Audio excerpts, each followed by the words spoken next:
ਕਿਸਾਨ life channel ਦੇ ਵਿੱਚ ਤੁਹਾਡਾ ਸਵਾਗਤ ਹੈ ਜੀ। ਕੁਦਰਤੀ ਖੇਤੀ ਦੇ ਵਿੱਚ ਰੁਕਾਵਟਾਂ। ਇੱਕ ਵਾਰੀ ਕੀ ਹੁੰਦਾ ਜੀ, ਹਲਟਨ ਨਾਂ ਦਾ ਇੱਕ ਮੁੰਡਾ ਹੁੰਦਾ, ਉਹ ਭਾਫ ਤੋਂ ਚੱਲਣ ਵਾਲੀ ਕਿਸ਼ਤੀ ਦੀ ਖੋਜ ਕਰਦਾ। ਅਗਲੇ ਦਿਨ ਉਹ ਨਦੀ ਦੇ ਕਿਨਾਰੇ ਜਾਂਦਾ ਅਤੇ ਉੱਥੇ ਉਹ ਕਿਸ਼ਤੀ ਨੂੰ ਚਲਾ ਕੇ ਵਿਖਾ ਰਿਹਾ ਹੁੰਦਾ। ਕਾਫੀ ਸਾਰੇ ਲੋਕ ਉੱਥੇ ਇਕੱਠੇ ਹੋ ਜਾਂਦੇ ਆ। ਜਿਵੇਂ ਹੀ ਉਹ ਕਿਸ਼ਤੀ ਨੂੰ ਚਲਾਉਣਾ ਸਟਾਰਟ ਕਰਦਾ ਤਾਂ ਉਹਦੇ ਵਿੱਚੋਂ ਕੁਝ ਲੋਕ ਬੋਲਦੇ ਨੇ, ਇਸ ਤਰ੍ਹਾਂ ਨਹੀਂ ਹੋ ਸਕਦਾ, ਇਹ ਕਿਸ਼ਤੀ ਨਹੀਂ ਚੱਲੇਗੀ। ਤਾਂ ਹਲਟਨ ਥੋੜ੍ਹਾ ਜਿਹਾ ਨਕਾਰਾਤਮਕ ਹੋ ਜਾਂਦਾ, ਪਰ ਉਹ ਹਿੰਮਤ ਨਹੀਂ ਹਾਰਦਾ ਅਤੇ ਲੱਗਿਆ ਰਹਿੰਦਾ ਅਤੇ ਆਖਿਰ ਉਹ ਕਿਸ਼ਤੀ ਚੱਲ ਪੈਂਦੀ ਹੈਗੀ।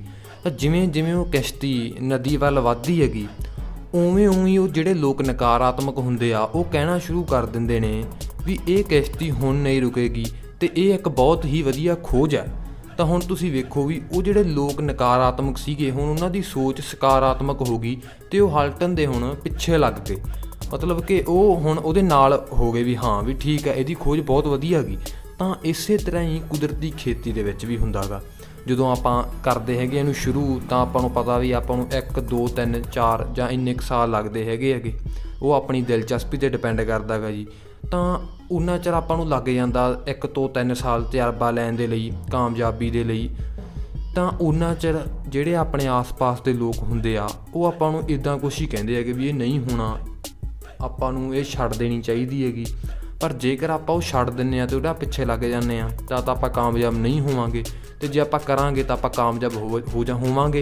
ਅਤੇ ਨਾਲ ਹੀ ਆਪਾਂ 1 2 ਹੋਰ ਜਾਂ ਆਪਣੇ ਨਾਲ ਕਈ ਕਿਸਾਨ ਹੋਰ ਵੀ ਕੁਦਰਤੀ ਖੇਤੀ ਕਰਨ ਲੱਗ ਜਾਣਗੇ ਅਤੇ ਆਪਾਂ ਇੱਕ ਵਧੀਆ ਕੋਈ ਕੰਮ ਕਰਾਂਗੇ ਆਪਣੀ ਇਸ ਜ਼ਿੰਦਗੀ ਦੇ ਵਿੱਚ। ਅੱਗੇ ਵਧਣ ਤੋਂ ਪਹਿਲਾਂ ਜੇਕਰ ਤੁਹਾਨੂੰ ਵੀਡੀਓ ਵਧੀਆ ਲੱਗ ਰਹੀ ਆ ਤਾਂ ਵੀਡੀਓ ਨੂੰ ਲਾਈਕ ਕਰ ਦਿਓ ਅਤੇ ਚੈਨਲ ਨੂੰ ਸਬਸਕ੍ਰਾਈਬ ਕਰ ਦਿਓ।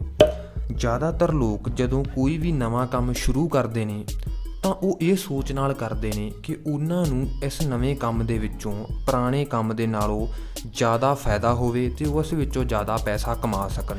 ਇਸੇ ਤਰ੍ਹਾਂ ਹੀ ਹੁੰਦਾ ਹੈ ਕੁਦਰਤੀ ਖੇਤੀ ਦੇ ਵਿੱਚ।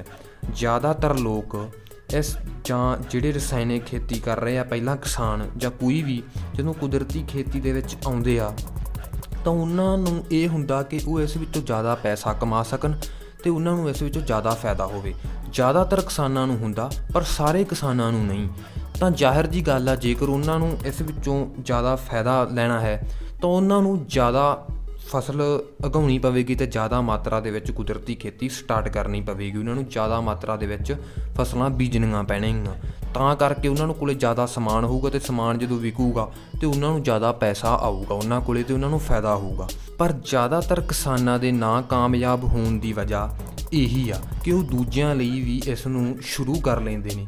ਤਾਂ ਜਦੋਂ ਵੀ ਆਪਾਂ ਕੁਦਰਤੀ ਖੇਤੀ ਸ਼ੁਰੂ ਕਰਨੀ ਆ ਤਾਂ ਹਮੇਸ਼ਾ ਹੀ ਆਪਾਂ ਆਪਣੇ ਲਈ ਕਰਨੀ ਆ। ਦੇਖੋ, ਫਾਇਦਾ ਤਾਂ ਆਪਾਂ ਨੂੰ ਇੱਥੇ ਹੋ ਹੀ ਗਿਆ, ਆਪਾਂ ਜ਼ਹਿਰ ਮੁਕਤ ਭੋਜਨ ਖਾਧਾ ਅਤੇ ਆਪਾਂ ਆਪਦੇ ਉਹ ਪਰਿਵਾਰ ਨੂੰ ਵੀ ਖਵਾਇਆ ਅਤੇ ਇਸ ਨਾਲ ਆਪਾਂ ਨੂੰ ਤਜਰਬਾ ਆ ਜਾਊਗਾ ਅਤੇ ਆਪਣੇ ਕਾਮਯਾਬੀ ਦੀ ਸੰਭਾਵਨਾ ਇਸ ਤੋਂ ਬਾਅਦ ਘੱਟ ਜੂਗੀ, ਖਤਮ ਨਹੀਂ ਹੋਣੀ, ਘੱਟ ਜੂਗੀ। ਤਾਂ ਜਦੋਂ ਵੀ ਆਪਾਂ ਕੁਦਰਤੀ ਖੇਤੀ ਸ਼ੁਰੂ ਕਰਨੀ ਆ ਜਾਂ ਅੱਗੇ ਕਰਨ ਦੀ ਸਲਾਹ ਦੇਣੀ ਆ ਤਾਂ ਆਪਾਂ ਆਪਣੇ ਲਈ ਹੀ ਉਸ ਨੂੰ ਕਰਨੀ ਹੈ। ਅਗਲੀ ਸਮੱਸਿਆ, ਆਪਣੇ ਘਰ ਦੇ ਵਿੱਚ ਕੋਈ ਬਿਮਾਰ ਹੋਇਆ ਤਾਂ ਆਪਾਂ ਡਾਕਟਰ ਕੋਲ ਜਾਂਦੇ ਹਾਂ। ਆਪਾਂ ਨੂੰ ਰਾਸ਼ਨ ਦੀ ਲੋੜ ਆ ਤਾਂ ਆਪਾਂ ਕਰਿਆਨੇ ਦੀ ਦੁਕਾਨ ਤੋਂ ਲੈ ਆਉਂਦੇ ਹਾਂ। ਮੰਨ ਲਓ ਆਪਾਂ ਘਰ ਦੇ ਵਿੱਚ ਕੋਈ ਕੰਮ ਕਰਨਾ, ਉਹ ਕਹੀ ਨਾਲ ਸੰਬੰਧਿਤ ਆ ਕੰਮ, ਪਰ ਆਪਣੇ ਕੋਲ ਕਹੀ ਹੈ ਨਹੀਂ ਗੀ। ਤਾਂ ਆਪਾਂ ਕਹੀ ਹੁਣ ਆਪਣੇ ਗੁਆਂਢ ਦੇ ਘਰਾਂ ਦੇ ਵਿੱਚੋਂ ਲਵਾਂਗੇ। ਤਾਂ ਮੰਨ ਲਓ ਆਪਣੇ ਗੁਆਂਢ ਦੇ ਵਿੱਚ 10 ਘਰ ਨੇ, ਤਾਂ ਆਪਾਂ ਇਹ ਨਹੀਂ ਵੀ 10 ਘਰਾਂ ਕੋਲ ਜਾਵਾਂਗੇ ਅਤੇ ਉਹਨਾਂ ਤੋਂ ਆਪਾਂ ਕਹੀ ਦੀ ਮੰਗ ਕਰਾਂਗੇ, ਉਹਨਾਂ ਤੋਂ ਪੁੱਛਾਂਗੇ। ਤਾਂ ਆਪਾਂ ਪਹਿਲਾਂ ਕੀ ਕਰਾਂਗੇ, ਆਪਾਂ ਸੋਚਾਂਗੇ ਵੀ ਕਿਹੜੇ ਘਰ ਆ ਜਿਹੜੇ ਕਹੀ ਨਾਲ ਸੰਬੰਧਿਤ ਕੰਮ ਕਰਦੇ ਆ। ਤਾਂ 2 3 ਘਰ ਆਪਣੇ ਦਿਮਾਗ ਦੇ ਵਿੱਚ ਆਉਣਗੇ। ਤਾਂ ਆਪਾਂ 2 3 ਘਰ ਹੀ ਪੁੱਛਾਂਗੇ ਅਤੇ ਆਪਾਂ ਉਹਨਾਂ ਤੋਂ ਕਹੀ ਲੈ ਆਵਾਂਗੇ। ਪਰ ਜਦੋਂ ਆਪਾਂ ਕਿਸੇ ਤੋਂ ਸਲਾਹ ਲੈਣੀ ਹੁੰਦੀ ਹੈਗੀ ਤਾਂ ਉਦੋਂ ਆਪਾਂ ਸਲਾਹਕਾਰ ਨੂੰ ਪਰਖਦੇ ਨਹੀਂ ਗੇ ਅਤੇ ਆਪਾਂ ਕਿਸੇ ਵੀ ਬੰਦੇ ਤੋਂ ਆਪਾਂ ਸਲਾਹ ਲੈ ਲੈਂਦੇ ਹਾਂ। ਜ਼ਿਆਦਾਤਰ ਲੋਕ ਨਹੀਂ ਪਰਖਦੇ, ਉਹ ਸਲਾਹ ਲੈ ਲੈਂਦੇ ਆ, ਇੱਥੋਂ ਤੱਕ ਕੋਈ ਸਮੱਸਿਆ ਨਹੀਂ ਹੁੰਦੀ। ਪਰ ਜਦੋਂ ਉਹ ਸਲਾਹ ਨੂੰ ਮੰਨ ਲੈਂਦੇ ਆ ਅਤੇ ਉਸ ਉੱਤੇ ਉਹ ਅਮਲ ਕਰ ਲੈਂਦੇ ਆ, ਉਦੋਂ ਉਹਨਾਂ ਨੂੰ ਸਮੱਸਿਆ ਹੋ ਸਕਦੀ ਹੈਗੀ। ਇਸੇ ਤਰ੍ਹਾਂ ਹੁੰਦਾ ਹੈ ਕੁਦਰਤੀ ਖੇਤੀ ਦੇ ਵਿੱਚ।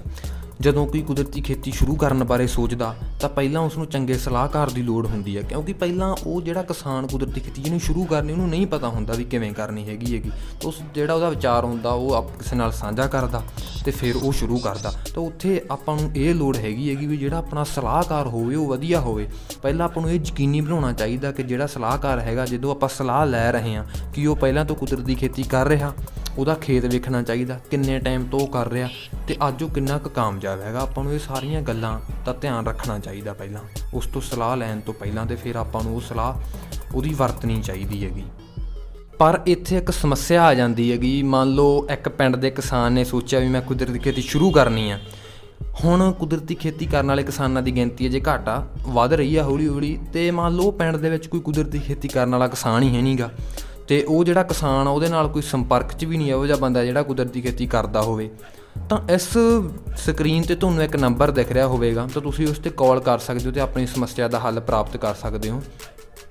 ਤਾਂ ਇਹ ਨੰਬਰ 2005 ਤੋਂ ਕੁਦਰਤੀ ਖੇਤੀ ਕਰਨ ਵਾਲੇ ਕਿਸਾਨ ਅਮਰਜੀਤ ਸ਼ਰਮਾ ਜੀ ਦਾ ਗਾ, ਜਿਹੜੇ ਕਿ ਚੈਣਾ ਪਿੰਡ ਦੇ ਵਿੱਚ ਕੁਦਰਤੀ ਖੇਤੀ ਕਰ ਰਹੇ ਨੇ, ਅਤੇ ਉਹ ਇੱਕ ਕਾਮਯਾਬ ਕਿਸਾਨ ਨੇ ਹੁਣ।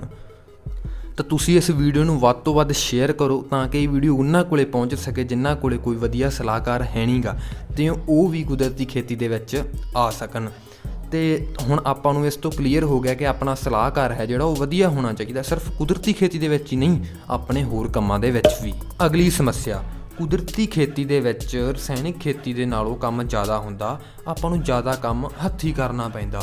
ਤਾਂ ਜਦੋਂ ਇੱਕ ਨਵਾਂ ਕਿਸਾਨ ਆ ਜਿਹੜਾ ਕੁਦਰਤੀ ਖੇਤੀ ਦੇ ਵਿੱਚ ਆਇਆ, ਤਾਂ ਉਸ ਦੇ ਲਈ ਉਹ ਥੋੜ੍ਹਾ ਜਿਹਾ ਔਖਾ ਹੋ ਜਾਂਦਾ, ਕਿਉਂਕਿ ਰਸਾਇਣਿਕ ਖੇਤੀ ਦੇ ਵਿੱਚ ਤਾਂ ਜ਼ਿਆਦਾਤਰ ਕੰਮ ਹੱਥੀਂ ਨਹੀਂ ਹੁੰਦਾ ਗਾ, ਮਤਲਬ ਆਪਾਂ ਨੂੰ ਥੋੜ੍ਹਾ ਕੰਮ ਹੀ ਹੁੰਦਾ ਜਿਹੜਾ ਕਰਨਾ ਪੈਂਦਾ। ਪਰ ਕੁਦਰਤੀ ਖੇਤੀ ਦੇ ਵਿੱਚ ਜ਼ਿਆਦਾਤਰ ਕੰਮ ਆਪਾਂ ਹੱਥੀਂ ਕਰਦੇ ਆਂਗੇ, ਆਪਾਂ ਨੂੰ ਕਰਨਾ ਪੈਂਦਾ ਗਾ।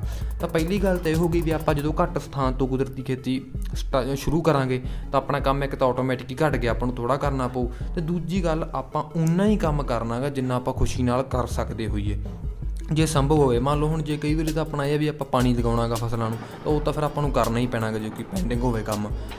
ਪਰ ਜਦੋਂ ਆਪਾਂ ਕੁਦਰਤੀ ਖੇਤੀ ਦੇ ਵਿੱਚ ਵੈਸੇ ਕੰਮ ਕਰ ਰਹੇ ਹੈਗੇ, ਕੋਈ ਗੁੱਡ ਰਹੇ ਹਾਂ, ਤਾਂ ਆਪਾਂ ਉਨਾ ਹੀ ਕਰਨਾ ਜਿੰਨਾ ਆਪਾਂ ਵਧੀਆ ਖੁਸ਼ੀ ਨਾਲ ਕਰ ਸਕਦੇ ਹਾਂ ਇੱਕ ਦਿਨ ਦੇ ਵਿੱਚ।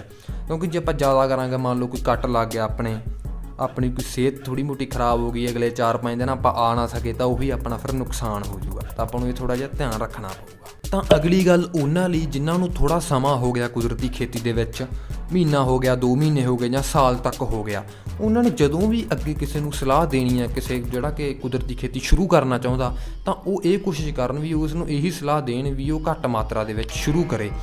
ਕਿਉਂਕਿ ਜਦੋਂ ਉਹ ਘੱਟ ਮਾਤਰਾ ਦੇ ਵਿੱਚ ਸ਼ੁਰੂ ਕਰੂਗਾ ਤਾਂ ਜ਼ਿਆਦਾ ਚਾਂਸ ਹੋਣਗੇ ਵੀ ਉਹ ਕਾਮਯਾਬ ਹੋ ਜਾਊਗਾ, ਅਤੇ ਅੱਗੇ ਤੋਂ ਆਪ ਹੀ ਫਿਰ ਵਧਾ ਲਊਗਾ, ਉਹਨੂੰ ਪਤਾ ਹੀ ਹੋਊ ਵੀ ਹੁਣ ਮੈਂ ਵਧਾਉਣੀ ਹੈਗੀ। ਪਰ ਜੇ ਆਪਾਂ ਪਹਿਲਾਂ ਹੀ ਉਹਨੂੰ ਜ਼ਿਆਦਾ ਮਾਤਰਾ ਦੇ ਵਿੱਚ ਸ਼ੁਰੂ ਕਰਾ ਦਿੰਦੇ ਹੈਗੇ ਅਤੇ ਉਹ ਨਾ ਕਾਮਯਾਬ ਹੋ ਗਿਆ ਕਿਸੇ ਕਾਰਨ ਕਰਕੇ, ਉਹ ਨਾ ਸੰਭਾਲ ਸਕਿਆ, ਤਾਂ ਅੱਗੇ ਉਹ ਜਿਹੜੇ ਕਿਸਾਨਾਂ ਨੂੰ ਦੱਸੂਗਾ ਉਹ ਸਾਰੇ ਹੀ ਨਕਾਰਾਤਮਕ ਹੋਣਗੇ, ਅਤੇ ਉਹ ਕਹੂਗਾ ਕਿਉਂਕਿ ਮੇਰੇ ਤੋਂ ਤਾਂ ਹੋ ਨਹੀਂ ਸਕੀ, ਮੈਨੂੰ ਨੁਕਸਾਨ ਹੋ ਗਿਆ, ਤਾਂ ਫਿਰ ਅਗਲੇ ਕਿਸਾਨ ਵੀ ਨਹੀਂ ਸ਼ੁਰੂ ਕਰਨਗੇ। ਤਾਂ ਇੱਥੇ ਧਿਆਨ ਰੱਖਣ ਯੋਗ ਗੱਲ ਇਹ ਆ ਵੀ ਜਦੋਂ ਕੋਈ ਵੀ ਸੰਸਥਾ ਕਿਸੇ ਅਗਲੇ ਬੰਦੇ ਨੂੰ ਦਿੰਦੀ ਹੈਗੀ, ਤਾਂ ਉਹ ਜ਼ਿਆਦਾ ਧਿਆਨ ਉਹਨੂੰ ਇਹ ਦੇਣਾ ਚਾਹੀਦਾ ਵੀ ਇਹ ਘੱਟ ਮਾਤਰਾ ਤੋਂ ਸ਼ੁਰੂ ਕਰੇ, ਅਤੇ ਉਹਦੇ ਨਾਲ ਵੀ ਥੋੜ੍ਹਾ ਮੋਟਾ ਸ਼ੁਰੂਆਤ ਦੇ ਵਿੱਚ ਉਹਦਾ ਸਾਥ ਦਿੱਤਾ ਜਾਵੇ। ਤਾਂ ਹੋਰ ਗੱਲ ਕੀ ਹੈਗੀ ਵੀ ਜਦੋਂ ਵੀ ਮੰਨ ਲਓ ਜੇ ਆਪਾਂ ਵੱਡੇ ਪੱਧਰ 'ਤੇ ਸਟਾਰਟ ਕਰਨੀ ਵੀ ਚਾਹੁੰਦੇ ਹੈਗੇ, ਮੰਨ ਲਓ ਇਕੱਠੀ 2, 3, 4, 5 ਕਿੱਲੇ ਕਰਨੇ ਹੈਗੇ, ਤਾਂ ਆਪਾਂ ਇੱਕ ਵਧੀਆ ਕਿਸਾਨ ਦੀ ਸਲਾਹ ਲਈਏ ਜਿਹੜਾ ਕਿ ਪਹਿਲਾਂ ਇਸ ਨੂੰ ਕਰ ਰਿਹਾ ਹੋਵੇ। ਤਾਂ ਇਹ ਕੁਝ ਧਿਆਨ ਰੱਖਣ ਯੋਗ ਗੱਲਾਂ ਨੇ, ਆਪਾਂ ਨੂੰ ਇਹਨਾਂ ਨੂੰ ਧਿਆਨ 'ਚ ਰੱਖਣਾ ਚਾਹੀਦਾ ਗਾ, ਇਸ ਨਾਲ ਆਪਣੀਆਂ ਜ਼ਿਆਦਾਤਰ ਸਮੱਸਿਆ ਦੂਰ ਹੋ ਜਾਂਦੀਆਂ ਹਨ। ਤਾਂ ਜੇ ਤੁਹਾਨੂੰ ਵੀਡੀਓ ਵਧੀਆ ਲੱਗੀ ਤਾਂ ਲਾਈਕ ਕਰ ਦਿਓ, ਅਤੇ ਕਮੈਂਟ ਕਰਕੇ ਆਪਣੀ ਰਾਏ ਜ਼ਰੂਰ ਦਿਓ, ਅਤੇ ਸਾਨੂੰ ਅਗਲਾ ਕਿਸ ਟੌਪਿਕ 'ਤੇ ਅਸੀਂ ਵੀਡੀਓ ਬਣਾਈਏ ਉਸ ਬਾਰੇ ਵੀ ਸਾਨੂੰ ਕਮੈਂਟ ਕਰਕੇ ਜ਼ਰੂਰ ਦੱਸਿਓ।